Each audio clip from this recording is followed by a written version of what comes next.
I created this free 5-minute questionnaire because I wanted to give you a behind-the-scenes look at how a therapist might think about the patterns on repeat in your life, as well as give you an actual experience of how helpful it is to start to piece together your relationship blueprint, which is often unconscious and dictates how you look after yourself and the way you show up in all your relationships. The first 5 questions ask you to recall your childhood caretakers and write down 3 positive and negative traits for each parent, along with a thing you longed for most in your childhood but didn't get. And here I mean something emotional like safety or support.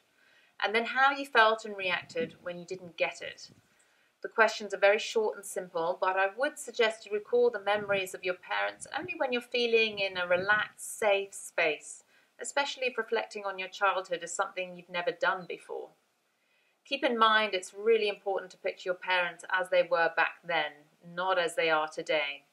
In questions 6 to 10, you're just plugging the answers you already have into the ready-made sentences, which you'll find are likely to more or less describe the positive and negative traits of the long-term partner or spouse you have or will have, as well as the dynamics you're likely to struggle with in that relationship.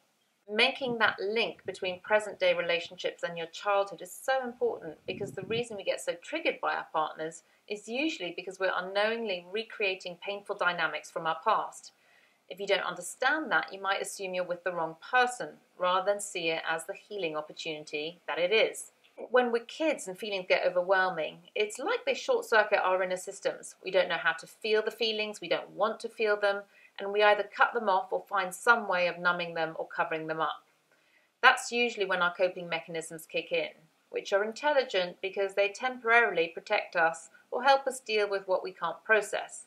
Long term, however, they're often destructive in some way, so you might want to look at whatever you wrote in question 5 and see if that's a strategy that's no longer serving you.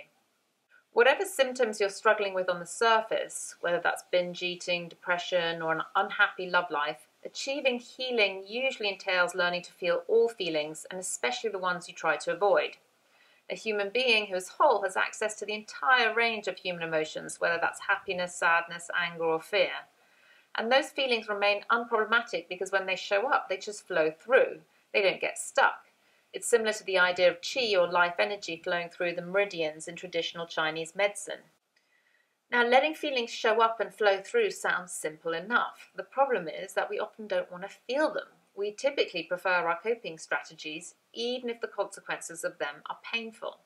In over a decade of working with clients, I've never once had somebody come in and say, I'd really like to get better at feeling weak and vulnerable. Could you help me with that? We usually want to get as far away as possible from the feelings that have felt wounding to us. So first off, it's important to grasp why learning to feel those difficult feelings has value. I liken it to an ecosystem where every species, or in this case every feeling, serves some purpose, and when you remove one, that impacts the entire system. To give you an example, if you're trying to avoid feeling weak and vulnerable, you'll have to cling to being strong and in control. Without the ability to soften into weak, vulnerable feelings, you'll have to brace against them and attempt to keep them at bay, which means lots of tension. And in relationships, it'll mean an inability to voice hurt feelings, so that hurt will probably show up as anger or passive aggressiveness, neither of which work so well. And because of the inevitable build-up of tension, at some point you'll probably start relying on food or some other substance or behavior to achieve relaxation. Equally, if you try and avoid sadness, which is especially common if you had a depressed parent, it'll build up in the background since it's not getting processed, which of course sets you up for depression. Some people cut off anger thinking it's somehow a bad emotion, but without the energy of anger, and keep in mind anger doesn't need to manifest as a screaming match, it's actually pretty hard to set boundaries and say no, which makes self-care challenging. Once you understand that all feelings serve a purpose, the last 3 questions, 11 to 13, help you break the patterns you're in.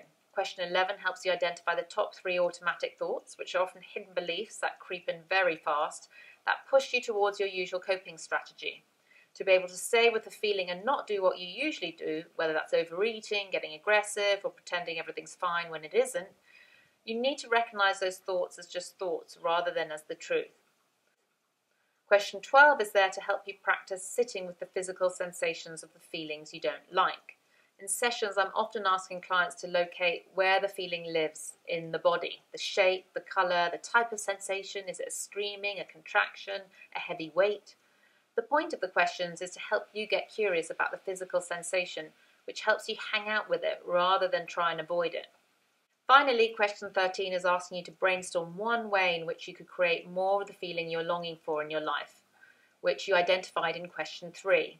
Very often it's something we're expecting others to provide for us, which is okay, but I think it's important to take responsibility and try and manifest it for ourselves.